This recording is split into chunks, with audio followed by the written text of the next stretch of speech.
அல்வா போல் கேசரி வேணுமா? வாங்க செய்யலாம். நான் ஆழாக்கு ரவை எடுத்துருக்கேங்க. நல்லா வறுத்துக்கோங்க. அதை ட்ரான்ஸ்ஃபர் பண்ணிவிட்டு நல்ல 2 குழிக்கரண்டி அந்த சைஸை பார்த்துக்கோங்க. நான் நல்ல பெரிய குழிக்கரண்டி தான், மாவெல்லாம் அள்ளி ஊற்றுவோம் இல்லையா, அந்த அளவுக்கு நெய் எடுத்துக்கிட்டேன்.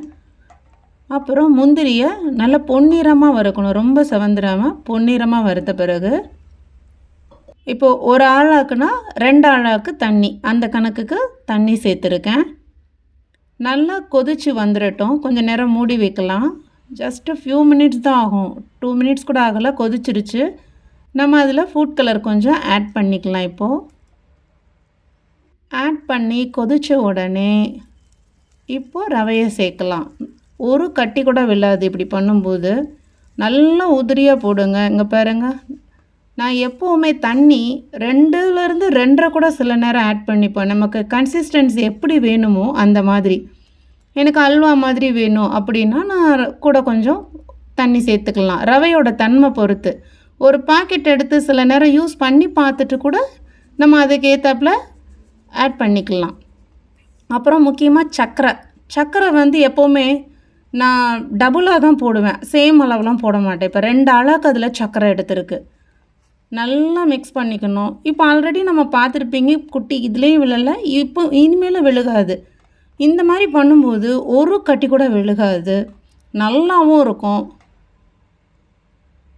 அப்படியே கிண்டிகிட்டே இருக்கணும்.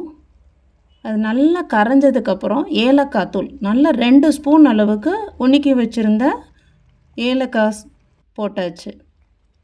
அப்புறம் மறுபடியும் ஒரு குழிக்கரண்டி நெய் நல்லா ஊற்றி கிளறுங்க. நல்லா மிக்ஸ் ஆகிற அளவுக்கு கிளறிட்டு, இப்படி பண்ணுறதுனால ரொம்ப நேரம் இருக்குமோ கெட்டியாயிருமோ அப்படி நீங்கள் எதுவுமே யோசிக்க தேவையில்லை. இப்போ அப்படி ஸ்டவ் ஆஃப் பண்ணிடலாம். அந்த கொதி மைல்டாக அடங்குற மாதிரி இருக்கும்போது நம்ம இந்த பூசணி விதைகளெல்லாம் தூவி விட்டுக்கலாம். ரொம்ப நல்லது பூசணி விதை, இதனால் டேஸ்ட்டு மாறுமோ அப்படிலாம் யோசிக்க வேண்டாம். ரொம்ப ரொம்ப ரொம்ப நல்லாயிருக்கும். இப்போது அதை அப்படியே ஒரு 10 நிமிஷம் விட்டுருங்க. உடனே எதுவும் பண்ணாமல் ஒரு 10 நிமிஷம் 1/4 மணி நேரம் கழித்து இது மாதிரி பண்ணிங்கன்னாங்க பாருங்கள், அது அப்படியே கரண்டியில் ஒட்டாமல் அப்படியே வரும் நல்லா. நீங்கள் இப்போ எடுத்து சர்வ் பண்ணலாம், சந்தோஷமாக சாப்பிடுங்க. நிச்சயமாக உங்களுக்கு இந்த டிஷ் பிடிக்கும் நம்புகிறேன். செய்து பார்த்துட்டு கமெண்ட் பண்ணுங்கள். நன்றி.